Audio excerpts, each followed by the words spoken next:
This interview is part of our Road to ETH series. You can find the rest by clicking here. ETHEREAL takes the player through a complex, puzzle-filled place without words, teaching them through its colorful visuals, peaceful goals, and thoughtful mechanisms.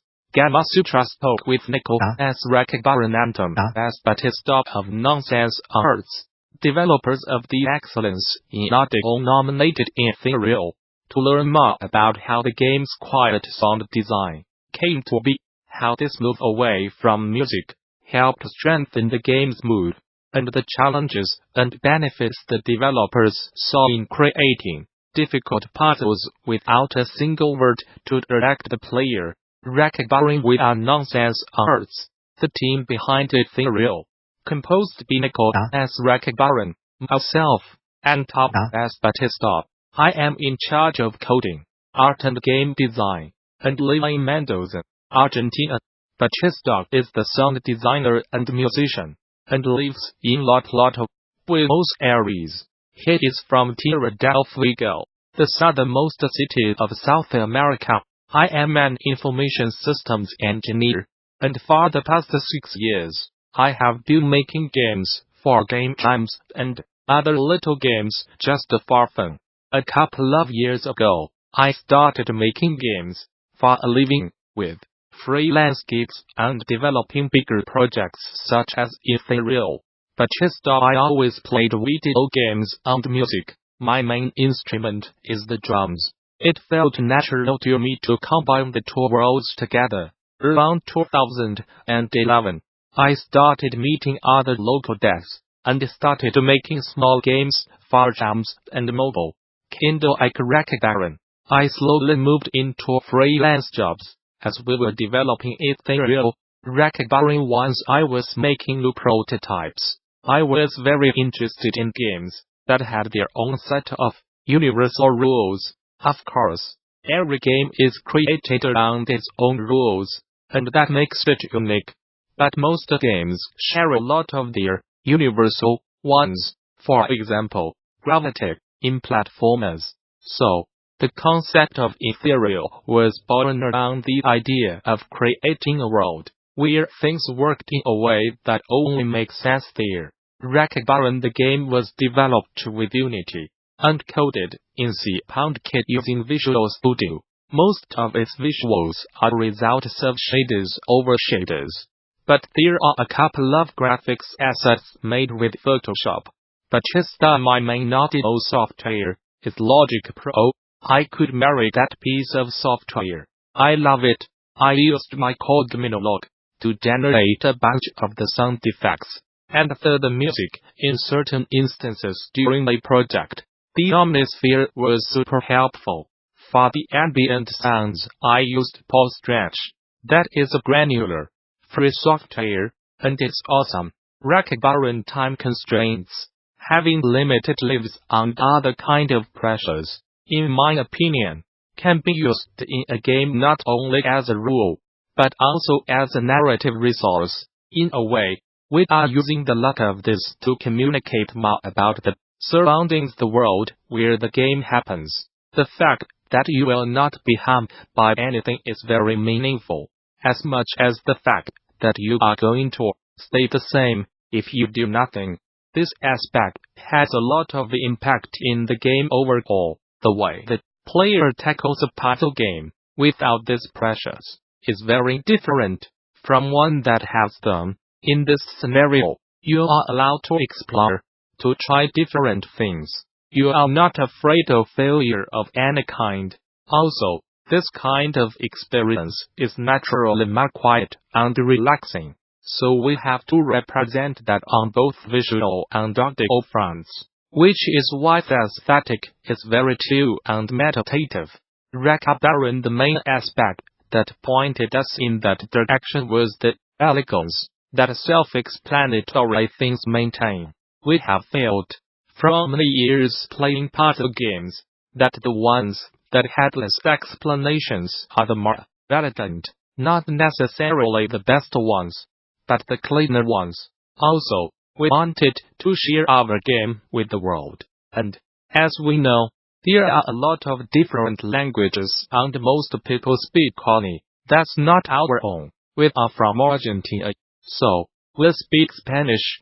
We thought that we should try as hard as we could to avoid this barrier between us and the player.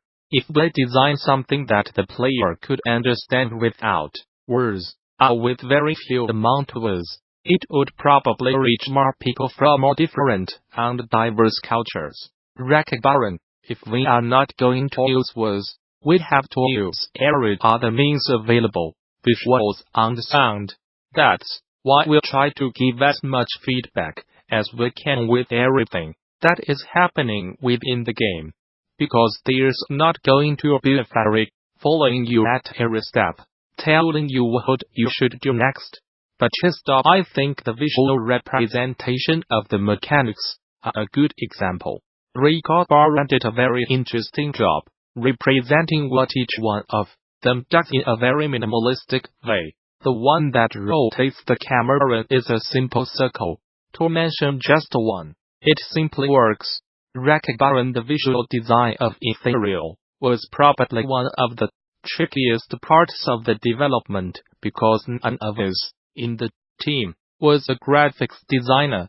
Following the trail of thought of making something without cultural baggage, we wanted to achieve a visual representation that did not expose a traditional meaning in any culture, so we could play with an implicit meaning within the game. So, I had to explore a lot within my own possibilities, playing a lot with different shaders, in order to find something that allowed us to have that feeling of an unknown but peaceful place. At a certain point in development, I started using a watercolor shader, and everything else became a little easier.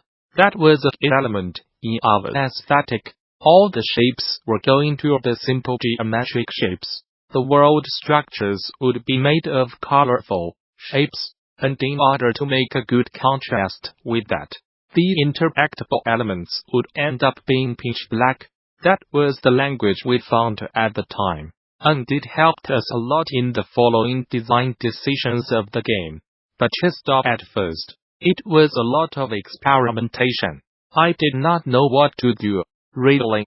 But I knew that I did not want to make plum-plim sounds just because it's a game full of colors. At a certain point in development, the work we were doing with Recabarren started to merge together like magic. And suddenly, we were building a world that felt right and super peaceful. That was the aspect that helped me find the right direction for the sound design. One day, we were showing the game, and a bug stopped the music. At first, I felt kinda sad, but then I started to hear the ambience and realized it was very cool and unique. That sound in particular has a very strong sensation of mystery. So, I tried to go towards that sensation as a main direction for the sound of the game. To summarize it in a couple words, a mysterious piece. But just well, I think in our case, the game ended up having such a strong identity in its sound design that the excess of music felt forced. We were close to finishing the game when I realized that listening to the music constantly was kinda tiring from a player's standpoint. So, we chose to play the music only while the player is traveling from one level to the next, through the zones we often call overworlds. The rest of the audio is so powerful that, inside a puzzle, the atmosphere speaks for itself. It does not need music at all. I had to put my ego aside and, at the end of the day, I think we respected what the game wanted to be. Putting the music in the right place was, to me, a very important factor, and in that way, we create the space for the player to think and feel relaxed. The game industry in 2018 saw events that will shift the future of games, landscape-shaping trends that will evolve for years to come. Developers and studios who set the bar high, and of course, games we will never forget.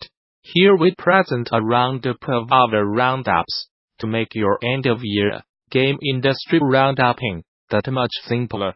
This is what the Gamasutra were writing in a rest thought of 2018.